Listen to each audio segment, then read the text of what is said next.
So my name's Jenni Crewes. I'm a vicar in Smevik, and recently I was invited to Kazakhstan to participate in a forum of young religious world leaders. So it's part of a much bigger thing called the Secretariat of World Religious Leaders. They meet regularly and have a congress every 3 years, and a few years ago they decided that they were all getting a bit old and needed younger faces, and so our representative, Bishop Joe Bailey-Wells, was asked to bring a priest who was under 40. I'm just about under 40, so I was invited to go along and participate in a day of talks and dialogues, and then a day of looking around the city as well.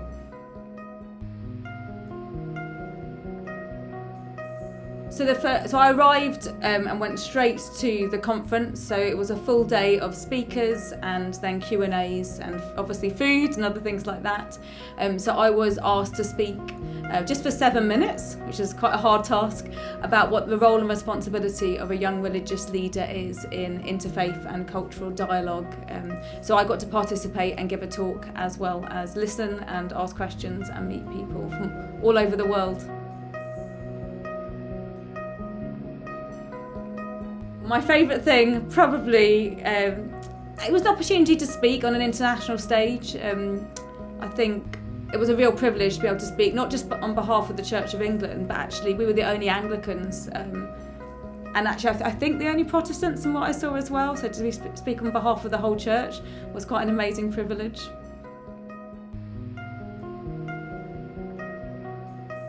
I was very struck by the fact that it still is a predominantly male world, so it felt really good as a young woman as well to be invited to participate, because in the interfaith world it is mostly men, particularly when we look on the international stage, and the other Christians that were there all had male representatives because you have to be male to be clergy in their churches. So yeah, I think it was eye-opening to meet people from places I've never met before.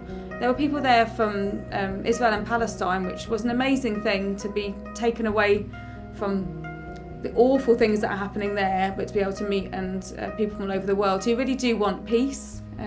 So, yeah.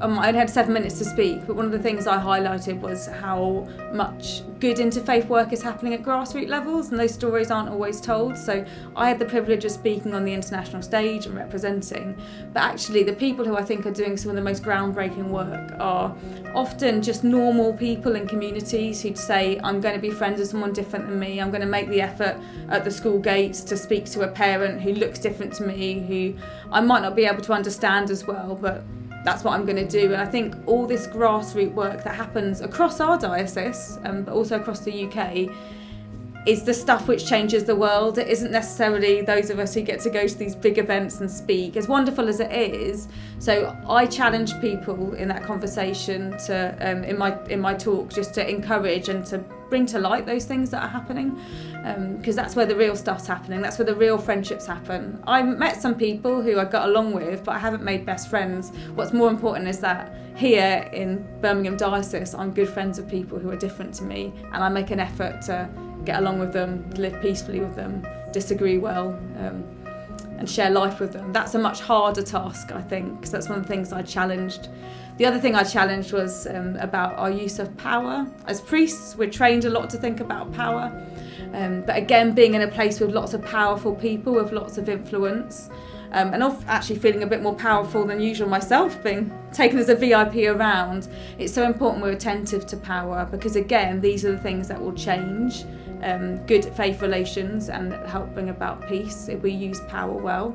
So I challenge everyone there in positions of power. Think about how you use your power and use it to do good, so that you can make sure that there is peace locally and internationally, and you don't take that peace for granted.